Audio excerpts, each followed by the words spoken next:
Welcome to Dodgers Dawgs. As part of the Dodgers Daily Network, Casey Porter here, joined by Austin Brubaker. Austin, we have a lot to talk about. Of course, the main focus is the Dodgers are still in first place in the NL West over the Padres, but the problem is they're in the wild card round right now. So really, the difference between first and second place, as far as that goes, if you make the wild card race, it doesn't matter if you finish first place in your division because you're in the wild card. So I think the big race right now is to try to get the Dodgers out of that wild card round, although some people would say continuing to play is a good thing. But beyond that, we have a bunch of different races in the minor league system too. So there's a lot to talk about tonight. Casey, it's great to be able to interact with you. Obviously, the main focus is on the Los Angeles Dodgers and the playoff seeding because although playoffs, and this is something we've talked about before in the past, where in past years the Dodgers, or particularly a lot of teams have struggled when you get the bye, that still is something that not only the Dodgers, but every team wants to be able to pursue. But because getting into a best 2 out of 3 series, even if you have home field advantage for all of those games, which, assuming that the Dodgers win the division, if the playoffs started today, they would be in the wild card round. That still is a very difficult thing, especially because the National League is highly competitive with all the teams that are fighting for a playoff spot. Because right now, the Dodgers would be going up probably against either the Mets or the Cubs or a rematch with the Padres if they fall down a little bit. Those are good options.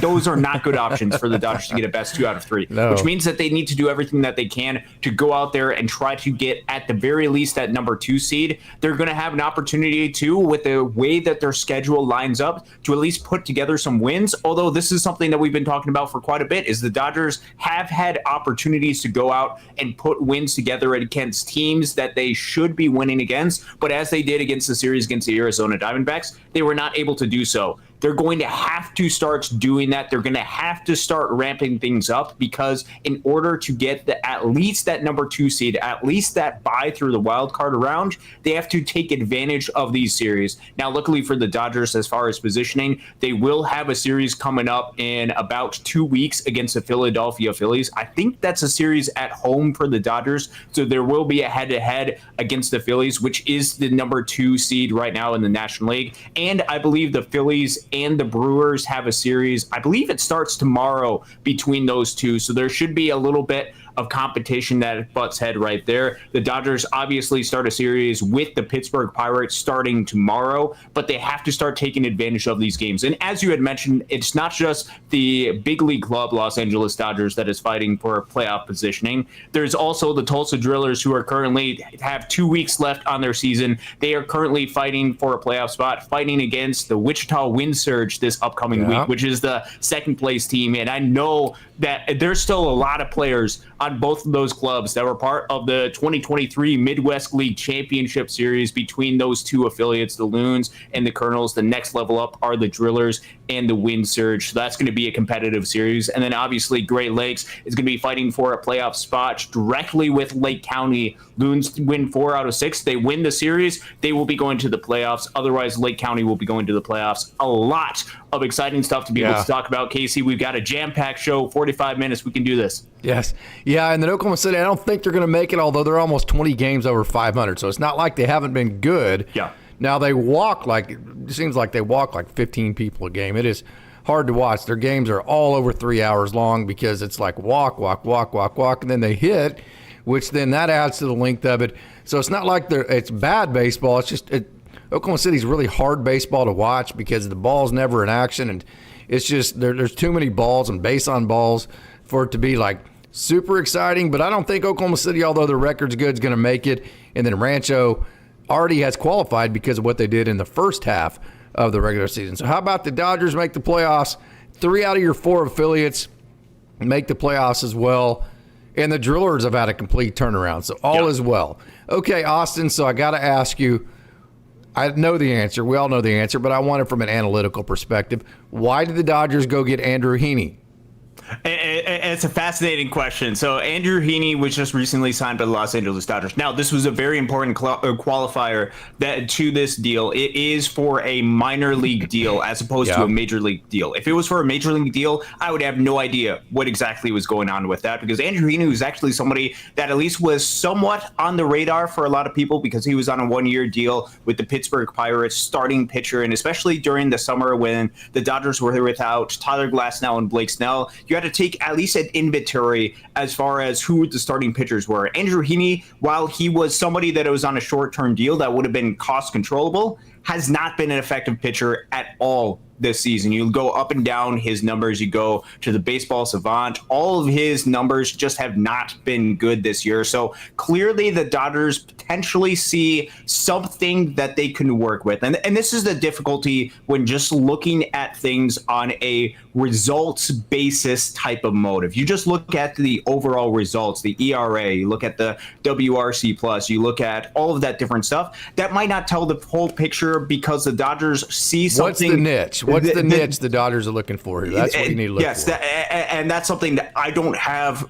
I'm not exactly sure what the niche is for that, because they clearly potentially see some sort of potential pitch, either some sort of pitch pairing that can work, some sort of tweak that they had worked on with Andrew Heaney back when he was really effective with the Los Angeles Dodgers back in 2022, I believe is what it was. There could be something that they see that they could tweak that could completely change what the overall results for Andrew Heaney is. But more importantly, I think this could be, and I hope it doesn't come to this situation, this seems like some sort of depth type of move in case there's something that goes wrong with signing Andrew Heaney. When they did, he is going to be eligible for the postseason. Will he get called up? Will he get one of the call-ups? I'm not anticipating that if things go appropriately. No, I'm saying that this is a backup to a backup to a backup type of move, that if everything goes wrong for the Dodgers, which we've seen in years past, especially with the starting pitching,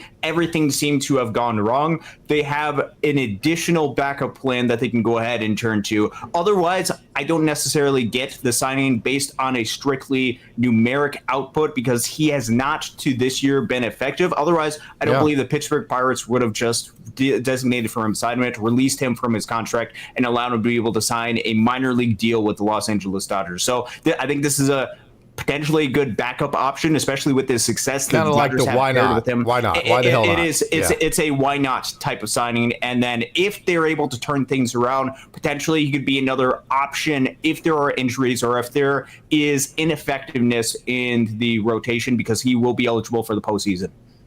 So he actually, you would think, of course, the first thing you would think of is, well, the Dodgers are bringing him over in case they need a left-handed specialist to get lefties out.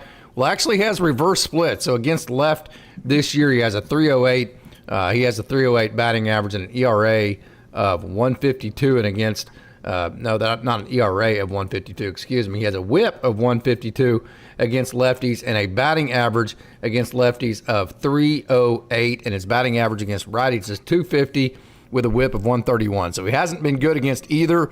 Anything above 120 is not good at all. He's actually been worse against lefties. That's interesting, isn't it? Yeah, it is.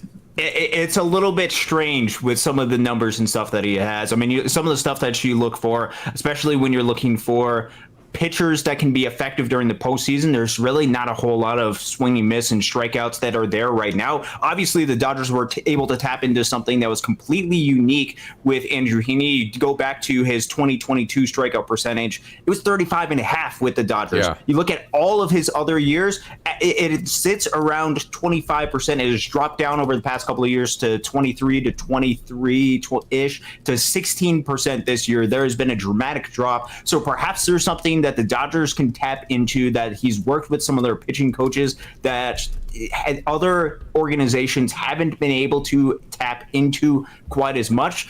But other than that, I mean, you look at the overall results for the season, a 5.39 ERA. The expected ERA is even worse than that at 5.65. A lot of the other numbers aren't necessarily great. It's not a huge ground ball specialist, so you look for a little bit more swing and miss if you're not getting balls put on the ground.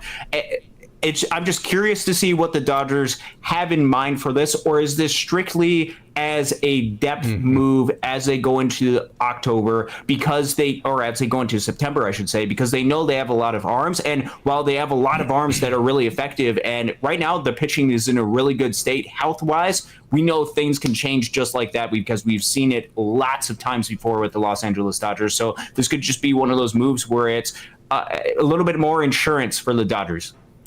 Here, let me put my tinfoil hat on. You know where Andrew Heaney's from? Where's that? You don't know where he's from? I do not know where he's from. Oklahoma City. He went to OSU. Yeah, he's my boy. I mean, he did about 10, 15 years, however long ago it was. I saw every one of his outings at OSU. Oh, that's he awesome. grew up in Oklahoma City, went to PCO. His head high school baseball coach is one of my dear friends, Jim Drummond, who, Jim and I, we've scheduled games and going back 25 years. So, yeah, he's from Oklahoma City. So here's the deal.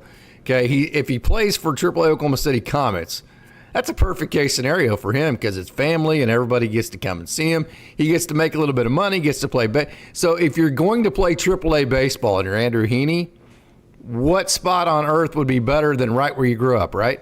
Yeah, and that's totally fair because in that case scenario, he gets to pitch in front of his family. If he's effective and if things kind of turn around, there you go. Gets to go to the big league show and have a chance to be able to go for a postseason push. So that is something I didn't know about him. So that presents a little bit of a different scenario and stuff. And especially with him, I mean, he's had a long career with the big leagues. He's 34 years old. Being able to still pitch in front of family and friends could be something that could be really important for him. That's obviously not the number one goal. The number one goal is to be in the major leagues and have a major league contract to make major league money and to be progressing forward. But there's a couple things that get every player, at least one of a couple of things. One is talent level. Some players, they just get up to levels and they just aren't as talented as the players around them, and the talent gets to them. Or Mother Time. And so we'll see. There's always that one last Hail Mary. If you're Andrew Heaney, you come back to the Dodgers, you say, hey, this is the organization that fixed me the most. I get to play AAA Oklahoma City in my hometown. It's a perfect case scenario for Andrew Heaney. It's just going to be interesting to see just how serious the Dodgers are on the other end, because I don't think it's going to be what Andrew Heaney does, because, I mean, it's AAA, man. You can't at this point, you can't take a whole lot out of what a guy's doing results-wise at the AAA level. So I don't think it's necessarily going to come down to what Andrew Heaney does. It's going to come down to what the guys on the Major League squad do. So if Tanner Scott and Kirby Yates, of course, we saw Tanner Scott give up the 3 runs yesterday. But if they do what they're supposed to, if Jack Dreyer does what he's supposed to, if Ben Kasparius, Alex Vesia, Anthony Bonda, if those guys do what they're supposed to, then there's no room for Andrew Heaney. Like you said, so for Andrew Heaney, it's up to, he has to rely on somebody else. It's out of his control, I think. He has to rely on somebody else not doing what they're supposed to. So I think at this point, as a Dodgers fan, as weird as this sounds to say, you kind of have to root against Andrew Heaney being a part of this Major League club, because if he is a part of this club, then I think that means something else, plan A or plan B, failed. Yep, and that's the biggest variable that we don't necessarily know. Is this just backup insurance, or is there something underneath the layer that they are actually concerned about that could be that they need a viable backup plan? I would lean more towards the former, where it's more of a backup insurance type of option, although that is just something that we don't necessarily know. They have a lot of guys that are effective. They have a lot of relievers that they seemingly trust that are left-handed right now. So who's on the roster right now? Who would he replace? Let's work at it that way. Let's play the math game. I mean, who would it have to be? It'd have to be Heaney or who? Yeah, it would be one of the guys. So currently looking at the bullpen arms that are healthy right now, and these are the guys that are currently on the big league roster. He would not come close to replacing any of the guys. That I would make a determination of that. So let's go through them. Let's go through them. They have Tanner Scott. He's not replacing him because Tanner Scott can't be replaced unless he's placed on the injured list. Same with Blake Trinan. He's much more effective than that. So before we do this, a lot of people go, well, let's just send him to AAA and let's bring Heaney back up and let's send so-and-so back to AAA. It's not that simple. You have to have minor league options. So none of the guys that we're getting ready to go over, other than Jack Dreyer or Ben Kasparius, even have I think Alex Vesia might have a minor league option. but he's not going to get sent down unless he's hurt. Yes. As far as the future goes, so it's complicated because it has to he would have to replace somebody who has minor league options. So it's going to have to be so for Tanner Scott for you to make room, he'd take a Tanner Scott's position, which is ridiculous to even say to begin with. Yeah. Like you said, it could not be a minor league option situation. You would either have to release Tanner Scott or make up an injury. Yes. So that brings up a couple of complicated questions just roster-wise, because in order to get Andrew Heaney on the roster, he has to take up both a 40-man and a 26-man roster spot. Right now, I don't think there is a clear option right now, either on the 40-man or the 26-man. Now, obviously, they can make some room, but a couple of guys that are on the 40-man roster that are not on the 26-man roster, relievers like Paul Gervais, Alexis Diaz, Bobby Miller, Will Klein, these are potentially guys that they could utilize next year as guys that they could bring up and down and be part of the bullpen depth that they have for future years to come. And they have several years of option years, or at least with Paul Gervais and Alexis Diaz. Going to the major league roster, I think with Andrew Heaney, you're talking about he probably has to switch with a left-handed option, especially for a postseason type setting, because you don't want to have 5 or 6 left-handed bullpen arms, especially if you don't have confidence in the effectiveness of some of those guys. Now, some of the reverse splits might throw things into a little bit of wiggle room. But let's say so that you don't want to add, if you have uncertainty with your lefties, you don't want to add to that pool. You want to replace. Yes, that is correct. Yeah. So I think with Andrew Heaney, it comes down to if you were to replace Andrew Heaney as part of this bullpen, which he's not going to replace any of the guys that are on the starting rotation staff, it would probably be, would you rather have Andrew Heaney or Anthony Banda? Or would you rather have Andrew Heaney or Justin Robleski? And right now, Anthony Banda, Justin Robleski, I trust them much more than what any of the numbers indicate that Andrew Heaney has shown. So, and the difficulty is there just isn't much time at all in Oklahoma City. Can you compare Anthony Banda and that's right. And Andrew Heaney though? Yeah, so looking at Anthony Banda and some of his numbers that he has, which bear in mind, he's actually been at least the second half-ish of the season, been a lot better than a lot of the numbers that he has put up early in the season. So this is with the entirety of the season in place. ERA-wise for Andrew Heaney, just as a reminder of what Andrew Heaney's ERA this season is 5.39. Anthony Banda is a 3.32. And so you're talking about a 2-run difference between Andrew Heaney and Anthony Banda. Anthony Banda is one of those that I think can be a lot more effective against left-handed hitters, which would be a little bit more of the specialty that you'd be looking for when you're bringing in a left-handed bullpen. Banda versus lefties. Can you get to that? Yeah, that's what I'm pulling up right now. So looking up Banda versus lefties, 159 average, a 239 slugging percentage, so he just doesn't give it up a whole lot of power, about a 26.5% strikeout percentage versus an 8.2 walk percentage for Anthony Banda. He's very clearly a better pitcher against left-handed hitters versus right-handed hitters. Looking at his fielding independent pitching, an ERA estimator that it has on Fangraphs, 2.56 against lefties versus 6.16 against righties. If you're looking to get a left-handed hitter out, that's exactly what Anthony Banda's role is. Whereas if you're looking for a left-handed hitter out with an Andrew Heaney, he seems to be a little bit better against right-handed hitters, at least uniquely this year, although certainly the Dodgers could potentially tweak something. So I'm not overly concerned about it. I think it is more of that situational depth to add to the number of players that the Dodgers could potentially turn to in a postseason setting, because we've known in the past that they haven't really known where exactly to turn to as far as arms that they can turn to with all the injuries that have stacked up. And Andrew Heaney presents another option. It presents him with an opportunity to pitch in Oklahoma City and potentially work his way to maybe another minor league deal with the Dodgers next year, or perhaps, I don't know exactly what's going on. Perhaps it can showcase himself for another major league front office for or maybe next it's year just a why the hell not. It could be absolutely that too. So we'll see what happens. Right. Okay, so Alex Vesia, the 15-day injured list, retroactive back to August 23rd with an oblique strain. Obliques, I'm telling you, man, you can't ever predict how they're going to react. So you got to think Andrew Heaney getting another veteran lefty like this might be in preparation of we don't know what's going to happen with Alex Vesia.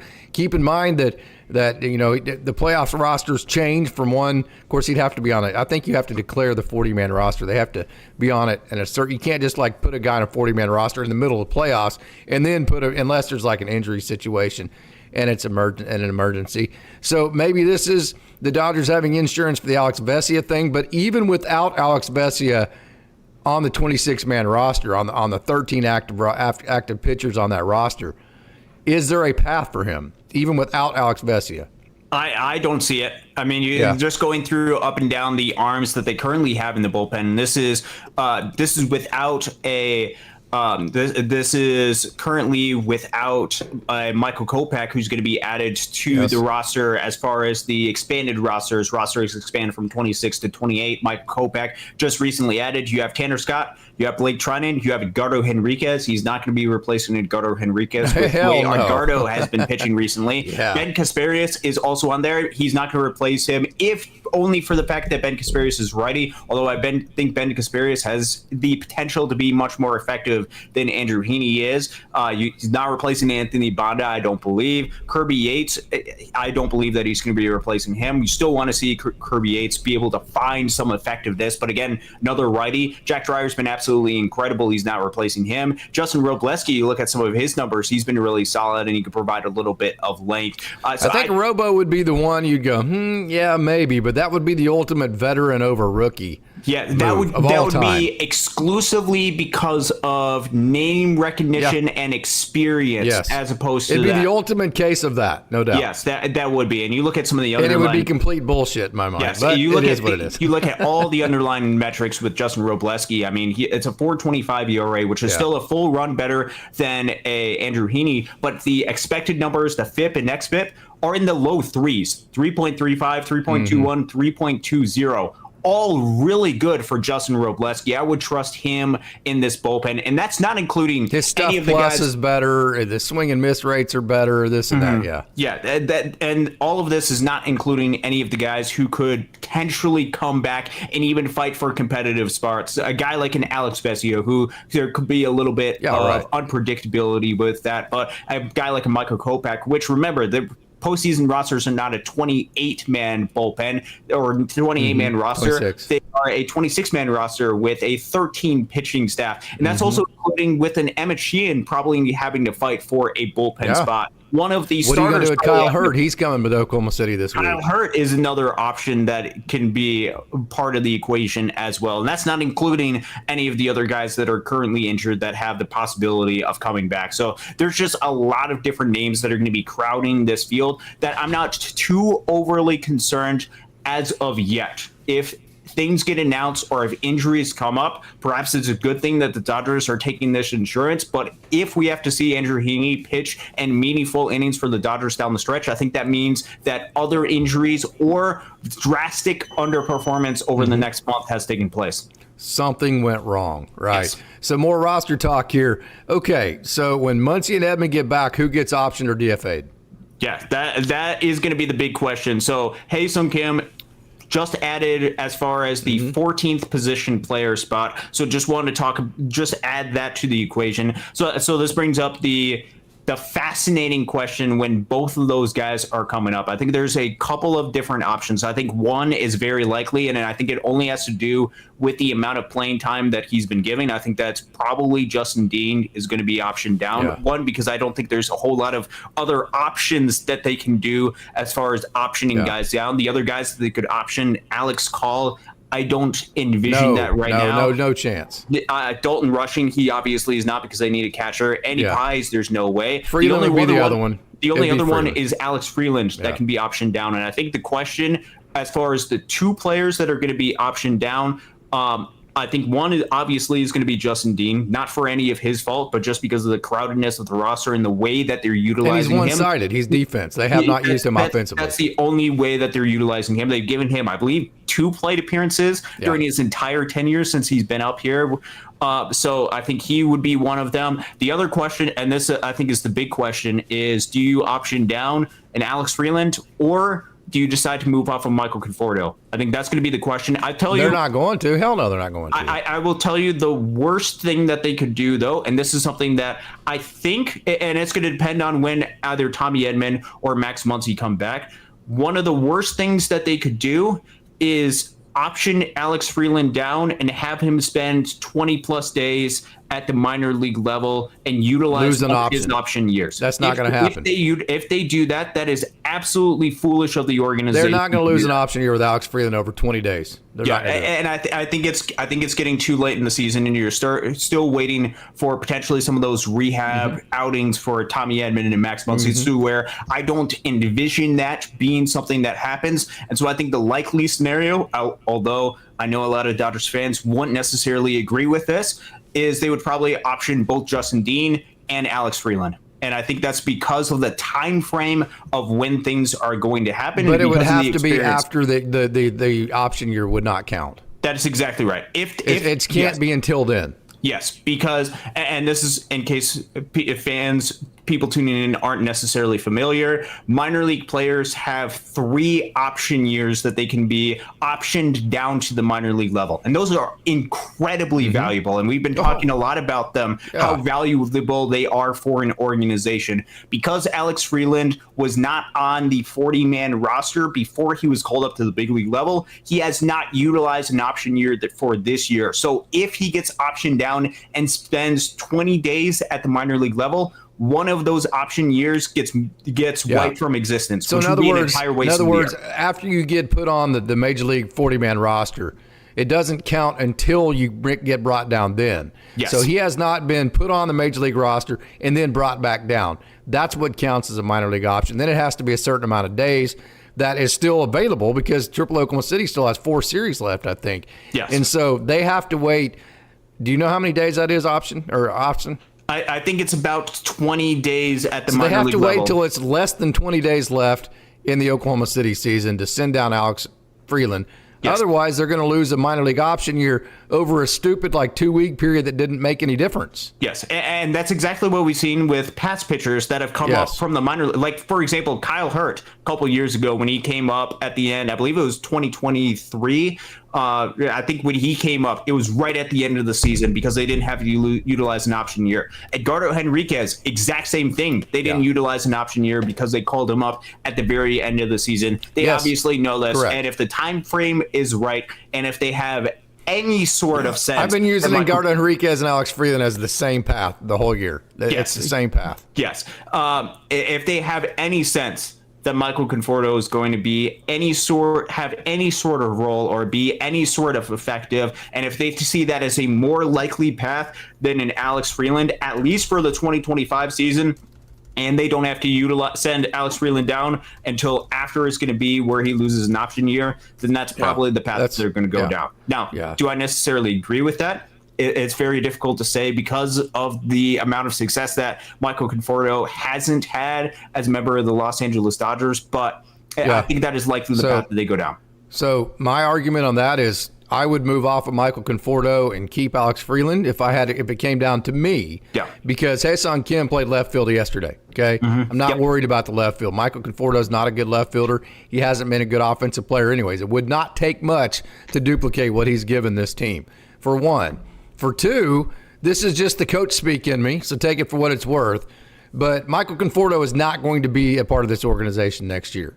No. Alex Freeland is going to be a part of this organization for a long time. If the Dodgers don't improve substantially, they are not going to win a World Series, or even if they do.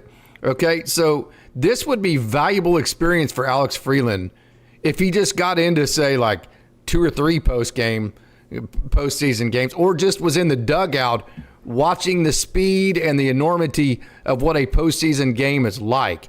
So you would rather Alex Freeland have that experience, in my opinion, than a Michael Conforto, in the sense that it wouldn't be that hard to replace what Michael Conforto's been giving you. Having said that, the Dodgers have given no indication whatsoever that they're willing to admit that they've been wrong on that situation. Yep. And again, hey, I don't mean that to be negative or to throw anybody under the bus, because the Dodgers front office is the best, but this is a blind spot for them. It has been all year. Yep, and and I totally agree with that. If it was up to me, it would be Alex Freeland for a lot of the exact same reasons that you highlighted. And especially if you feel confident with a guy like a Tommy Edman being able to hold down the fort in center field, I think that moves positions around to where you can have Teoscar Hernandez and Andy Pages in the corner. You still have an Alex Call on the roster who can be another one of those outfielders that can be part of the mix. You have a Hae-Sung Kim who can fit into the left field. He's played a little bit of center field this year. There's been a lot of versatility that he's been able to move around, and I think just with the production level, even just over the past month or so, when we've seen a lot of Alex Freeland, he's been a better hitter than what Michael Conforto has. A 78, which isn't great. WRC massively better player. It's a 78 in the month of August for an Alex Freeland. It's a 45 WRC plus for Michael Conforto, who started to show some. You're talking about Freeland. I thought you said Call. Alex Call's been to me. Alex Call's way better than Michael. Yes, Conforto. Alex Call has also been one of those guys who's been really effective. 102 WRC plus for Alex Call during the month of August. So it's one of those things where they are going to have to make some sort of decision at one point. It is, do they make the decision, or do they have any semblance of hope into Michael Conforto? And they seem to not be wanting to move off of that for whatever reason. It could be the batted ball data, which, to be fair, looks fairly good, but it's looked good all season, and there hasn't been any sort of success with it. Yeah, isn't that crazy? Isn't that crazy? Okay, so I tend to agree. BL Boyd always brings their A game. And so here's a couple of theories. Okay, the Dodgers offense isn't performing because the top of your lineup is old, the bottom of your lineup's not good, or is it because the middle of your lineup hasn't been what it's supposed to be, whether it be Teo Hernandez, Michael Conforto, or whoever that is? So when you look at Shohei Ohtani, he's the best offensive player in the game.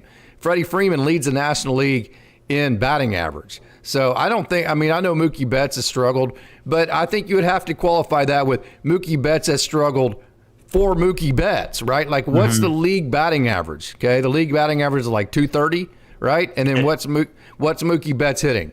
Mookie Betts, at least I have the numbers pulled up from the last month. During the last month, which Mookie Betts has been a lot better, hitting 288 with a 115 WRC+. And what's the league batting average? Like 230? I mean, so when you say Mookie Betts hasn't been good, you have to say Mookie Betts hasn't been good for Mookie Betts, right? I mean, for the average Major League Baseball player, Mookie Betts has been either good. What's his WRC plus, Austin?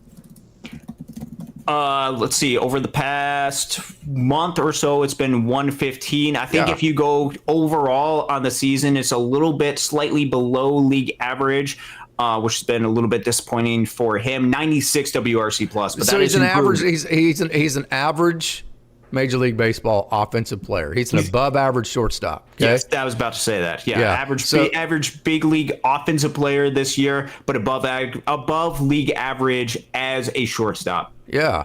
So Mookie Betts has been an average offensive player. Shohei Ohtani's been the best offensive player other than Aaron Judge. Freddie Freeman has the best batting average in the National League. There's no way that you can blame this offense on the top of the lineup for the Dodgers. Everybody's bottom of the lineup isn't good. There's a reason why guys hit at the bottom of the lineup, and it's because they're the three worst hitters on the team, whether that's T-ball, 10 and under, 12 and under, coach pitch, high school, college, Major League Baseball. There's a reason why there's a term, we got to turn the lineup over. That's because you're trying to get through your 7 and 8, 9 hitters. That's because they're not as good as your 1, 2, and 3 hitters. This offense, to me, squarely comes down to the middle of the order has not created length. That's been the problem.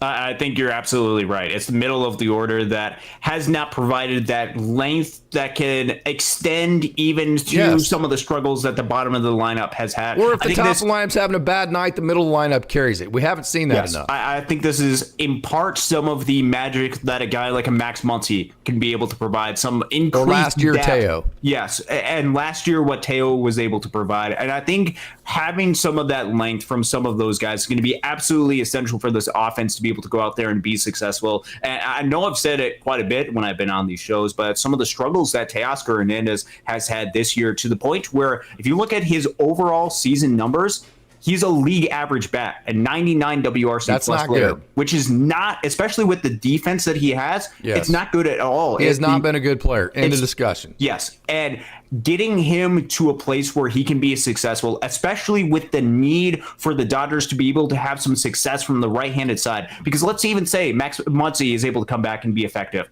You have Shohei Ohtani, you have Freddie Freeman, you have Max Muncy that are all really effective from the left-hander You need Will side. Smith to get it going, man. Yes.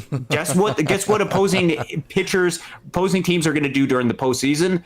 They're going to throw all of their lefties that they possibly can and say, your right-handed hitters, they have to beat us, which means that Will Smith, which it was great to be able to see him in a situation that the Dodgers should not have been in with the game tied in the 9th inning. Will Smith still was able to go out there and hit the walk-off home run. That was so good to see from Will Smith. He needs to be able to be effective during the postseason. They need one of Teoscar Hernandez to be effective or a guy like an Andy Pages to be effective. They have to get some success during the middle of the order, particularly from the middle of the order right-handed bats. I think that's going to be one of the main keys, which means that you're going to have to see some turnarounds from a guy. You need to see a turnaround from a guy like Will Smith or a Teoscar Hernandez in order to truly lengthen this lineup to the place where it actually can be. Because right now, Mookie Betts has been solid. Has been a little bit above league average as of late, but still there isn't that a ton of power from him. I think having he's not dynamic. He's not dynamic. No, I think having Teoscar Hernandez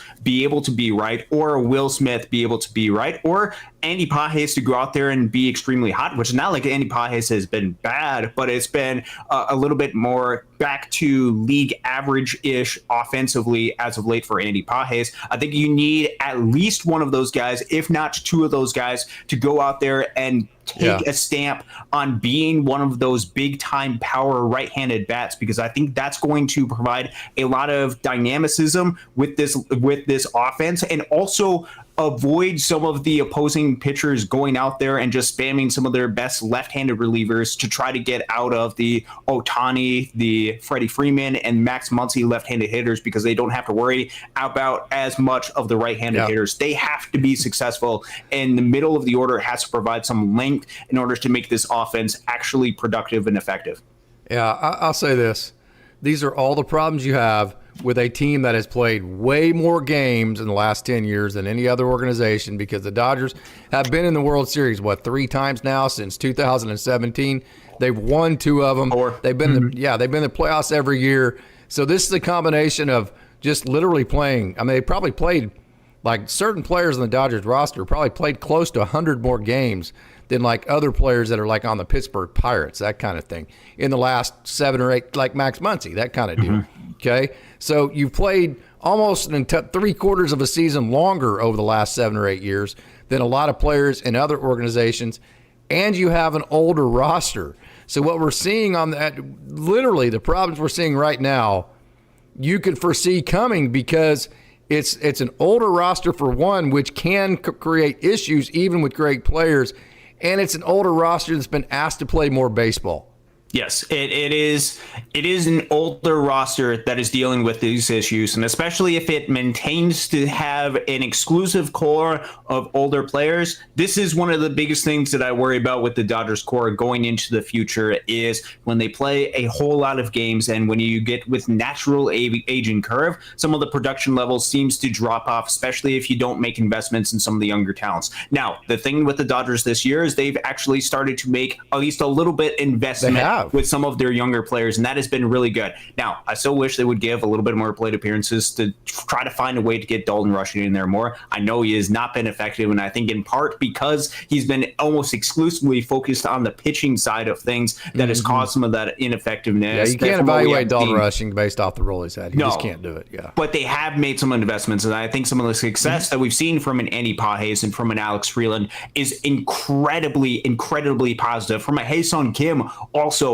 incredibly positive for this organization going forward. But for this 2025 Dodgers team to be successful, I think you're going to need to see some of the guys that they are relying upon, that they are trusting to go out there and be effective. And it's a good thing, because they have a track record of not just doing it in the regular season, but also doing it during the postseason too. So you hope that they're able to find some sort of second gear to be able to turn it up during a postseason type of environment. They have a lot of really talented players. They just have to be able to go out there and be effective and do the actual job that they know they're supposed to, which is very difficult to say here. It's the first day of September, so we're getting really close to October baseball, but the ebbs and flows of a Major League Baseball season, who knows? Maybe in a couple of weeks we'll be talking about some completely different players that have been struggling and talking about how good Will Smith and Teoscar Hernandez and maybe even Michael Conforto have been over the past couple of weeks. Mm-hmm. So Tomatley's got a good point here. Yep. The bat-to-ball skills from Michael Conforto, he puts the ball in play more. Alex Freeland's always struck out at every level in the minor leagues. This is not just something, he's in the major leagues facing better pitching, so he's swinging and missing more. No, Alex Freeland's always had. That's been our biggest concern with Alex Freeland forever, is can he tame the swing and miss to be consistent enough at the major league level? And Ha-Seong Kim has had way too much swing and miss for the type of profile he should have. So if you do choose Michael Conforto over one of those two, I think Tomatley's hit it on the head. It's because you can at least rely on him to put the ball in play more often. Yes, and especially, and this would be relying not just on the ball in play, which is a little bit different from Michael Conforto and let's just say Alex Freeland or even Ha-Seong Kim. Ha-Seong Kim, 28.8% strikeout percentage this year. Alex Freeland, 34.5%. Michael Conforto is at 24.5 or 20, almost 25%, I should say, which isn't great, but it's a little bit better. But it's a little bit better than some of the other players, which especially with the batted ball data and a small sample size, perhaps that's something that the Dodgers are willing to bet on, and with the experience that he's had in the past. Now, that's also preventing some of these other players from getting experience, but that's a whole different conversation. That could be a bet that the Dodgers are making. Yep, 100%. Okay, so that's all we got for the Dodgers talk. We are limited on time. My beautiful bride of 26 years. I said 36 years last time, and I've been hearing, I haven't heard the end of it. So 26 years, my beautiful bride and I, we've got to go get some Panda Express and go to Walmart and get on with all that on our Labor Day duties here. So what I want to do, Austin, first of all, we have a question from Daryl Jackson. Can you explain how the minor league, and I'm going to put some video up of Adam Serwanowski. Can you explain how the minor league, how the playoffs work in the minor leagues? And then you were at Adam Serwanowski's last outing.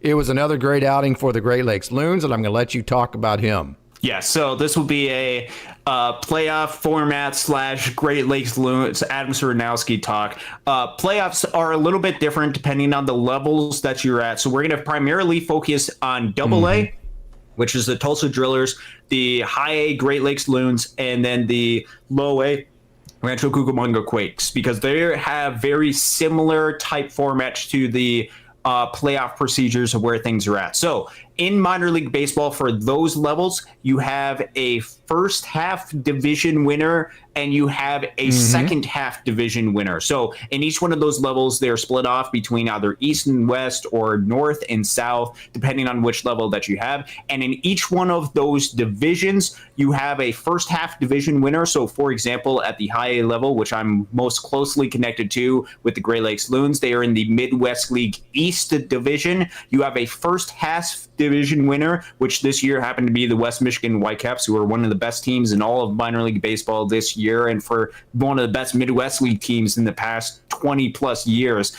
They won the first half division title, which means that the first 66 games, they look at the standings, determine a division winner, and then go from there. And then at game 67 for the high A and low A levels, that's when the season restarts. And they basically, the records go back to 0-0, and then they play for a second half division winner, which means if you lose all of your, in the most extreme example, lose all of the first 66 games, your record goes back to 0, and you still have an equal chance of fighting for a playoff spot as each of the other members of your division as well. So then the first half and second half division winners then go out and face each other in a short 3-game series, best 2 out of 3 game series, and then it moves on to a championship series between the East and the West, or the North and the South winner, in a best 2 out of 3 series. That's what. And because of the way that the high A and single A levels, they are entering their final week of the season. They are entering the final 6 games. For double A, they have an extra week on the season. So it's actually the first 69 games and the last 69 games for double A Tulsa. So they have 2 additional weeks left. So where the playoffs are at, because the primary focus for the Dodgers organization as far as playoffs is double A, the Tulsa Drillers, who currently have a 2-game lead over the Wichita Wind Surge in their division in the Texas League. So they need to maintain that spot in order to clinch a second half playoff spot for them. And then the Great Lakes Loons, who currently are a half game back of the Lake County Captains with 6 games to go, who actually will be playing the Lake County Captains this upcoming week. And one of the key contributors, which we'll talk about the Lake County series in just a second, was Adam Sermanowski. I don't know if you still have the video up of Adam Sermanowski, but I had the chance, actually the first time, to be able to see Adam Sermanowski in a Great Lakes uniform. I actually don't remember if I saw Sermanowski back when he was playing for the Dayton Dragons back in April. You can actually see me in the crowd sitting right above the left-handed hitters when they're up there in my red sweater up there. Adam Sermanowski is absolutely phenomenal. This was the guy that they got in right here. There's Austin right there. Yeah, right there.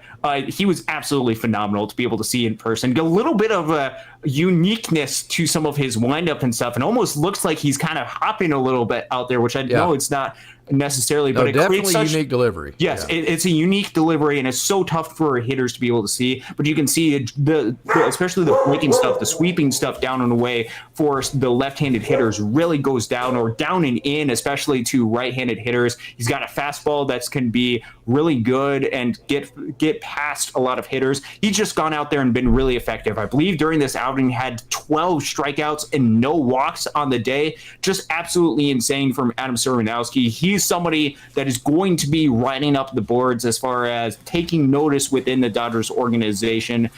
He's somebody that's been so good and so dominant for the Loons ever since he's joined the organization. Keep an eye out for Adam Sermanowski if you don't know Adam Sermanowski already.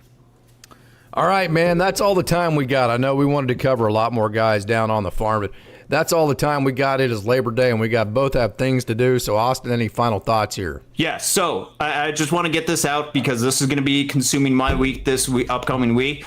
Tomorrow, I will be making the drive out to East Lake, Ohio, to be able to go watch the Great Lakes Loons in action with the Lake County Captains. They play in Lake County this week, and if the Great Lakes Loons win 4 out of the next 6, if they win the series, they will be in the playoffs against the West Michigan Whitecaps. They will go up against the dominant force against the West Michigan Whitecaps. So it's going to be absolutely amazing to be able to go out and experiencing that. I will be there until at least through Thursday, probably through Friday, depending on how the series goes. So hopefully they win 4 straight. They're able to clinch right there. Also, and this is a little bit of a fun side note, turns out East Lake, Ohio is only 2 hours away from Pittsburgh, and the Loons play a 12 o'clock game on Wednesday, and the Dodgers have a 6:35 start in Pittsburgh. So I might be making the trip. Loons game at 12 o'clock.